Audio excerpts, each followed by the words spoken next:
السلام علیکم ورحمۃ اللہ وبرکاتہ۔ بسم اللہ الرحمن الرحیم۔ الحمد للہ رب العالمین والعاقبۃ للمتقین والصلاة والسلام علی اشرف الانبیاء والمرسلین سیدنا و نبینا محمد وعلی آلہ واصحابہ اجمعین، اما بعد۔ برادران اسلام، قرآن اور حدیث ہمارے دین کے ماخذ ہیں۔ ان دونوں سے ہم دین کے احکام اور مسائل اخذ کرتے ہیں۔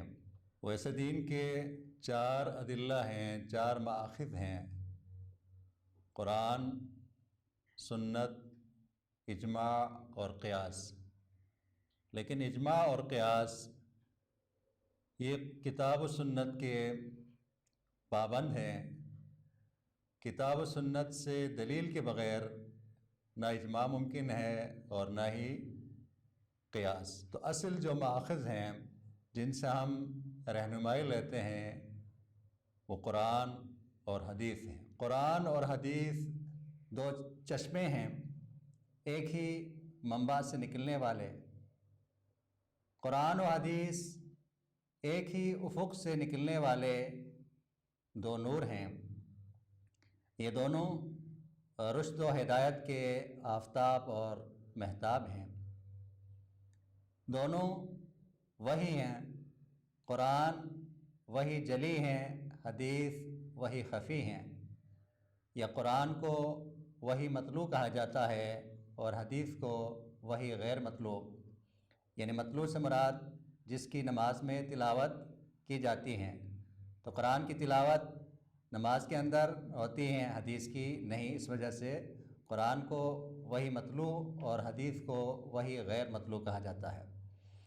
اور دونوں وہ ذکر ہیں جس ذکر کی حفاظت کا ذمہ اللہ نے لیا ہے۔ اعوذ باللہ من الشیطان الرجیم۔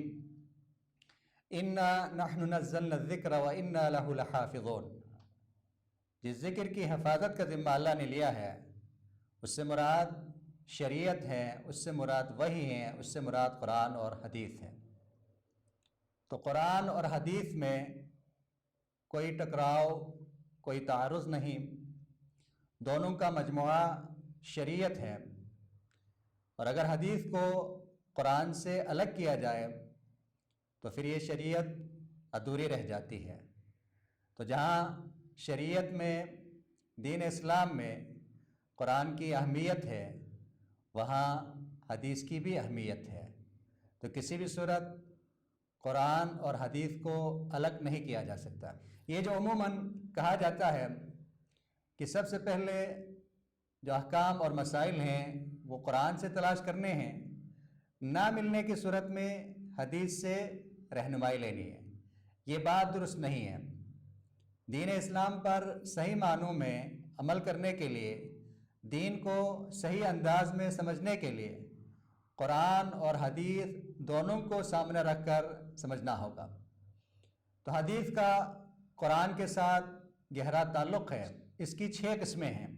تو آج کے درس میں ہم انشاءاللہ ان تعلق کو سمجھنے کی کوشش کریں گے کہ قرآن اور حدیث میں کیا تعلق ہے۔ حدیث کا قرآن کے ساتھ پہلا جو تعلق ہے، بہت ساری احادیث ہمیں قرآن کی آیات یا قرآنی احکام کے موافق ملتی ہیں، یعنی حدیث قرآن کے احکام ان کی تاکید کرتی ہیں۔ وہی الفاظ یا وہی معنی جو قرآن میں بیان ہوئے ہیں انہی معنی کے ساتھ اللہ کے رسول علیہ الصلاۃ والسلام کی حدیث بھی ہمیں ملتی ہے۔ مثلا قرآن کریم میں ہے انما المؤمنون اخوہ، کہ مومن آپس میں ایک دوسرے کے بھائی ہیں۔ اور اللہ کے رسول علیہ الصلاۃ والسلام فرماتے ہیں المسلم اخو المسلم، مسلمان دوسرے مسلمان کا بھائی ہے۔ قرآن مجید میں عقائد، ارکان ایمان بیان ہوئے ہیں، اسی طرح عبادات، ارکان اسلام بھی بیان ہوئے ہیں، اور احادیث میں بھی یہ چیزیں ہمیں ملتی ہیں۔ مثلا قرآن کریم میں ارکان ایمان، 5 ارکان ایمان ایک آیت میں جمع ہیں۔ لیس البر ان تولوا وجوہکم قبل المشرق والمغرب